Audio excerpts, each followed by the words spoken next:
بسم اللہ الرحمن الرحیم۔ السلام علیکم ورحمۃ اللہ وبرکاتہ۔ تمام دیکھنے اور سننے والوں کو یو ایم مسائل یوٹیوب چینل میں خوش آمدید۔ دوستو انشاءاللہ العزیز آج کے اس ویڈیو میں آپ کے ساتھ حج کے سفر سے متعلق کچھ بدعات شیئر کروں گا کہ اس مبارک سفر پر یا سفر پر جانے سے پہلے کن بدعات کا ارتکاب کرتے ہیں، لہٰذا آج کی اس ویڈیو کو آخر تک لازمی دیکھیں تاکہ مکمل بات سمجھ میں آ سکے۔ آئیے مل کر نبی کریم صلی اللہ علیہ وسلم پر درود پاک پڑھتے ہیں، اس کے بعد ویڈیو کو شروع کرتے ہیں۔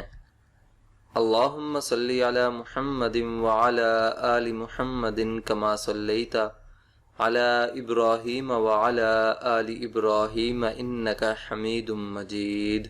اللہم بارک علی محمد وعلی آل محمد کما بارکت علی ابراہیم وعلی آل ابراہیم انکا حمید مجید۔ حج کے سفر کی بدعات۔ دوستو حج دین اسلام کا ایک بنیادی رکن ہے۔ ہر صاحب استطاعت پر زندگی میں ایک مرتبہ اس کی ادائیگی فرض ہے۔ بسا اوقات اس کی ادائیگی صاحب ایمان کی زندگی میں انقلاب کا سبب بن جاتی ہے، مگر افسوس کی بات ہے کہ اس عظیم عبادت کے لیے جانے والے سفر میں ایسی بے اصل اور غیر شرعی چیزیں لازم کر لی گئی ہیں جن کے منفی اثرات سے اس عبادت کی روح ہی نکل جاتی ہے۔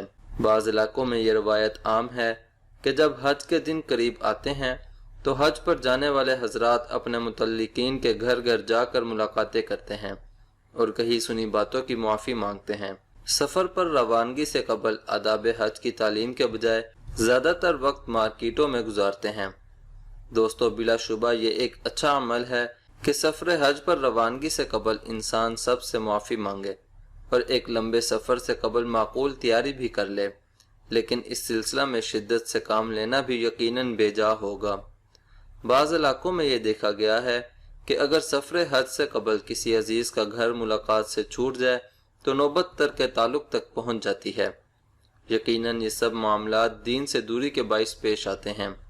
اللہ پاک سے دعا ہے کہ اللہ پاک ہمیں دین کا علم حاصل کرنے کی توفیق عطا فرمائے اور بدعات سے بچ کر خالص دین پر عمل کرنے کی توفیق عطا فرمائے، آمین۔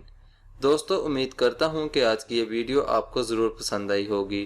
ویڈیو پسند آنے کی صورت میں ویڈیو کو لائک کریں اور اپنے دوستوں کے ساتھ بھی ضرور شیئر کریں، اور مزید اسلامک ویڈیوز کے لیے ہمارا چینل یو ایم مسائل ضرور سبسکرائب کریں۔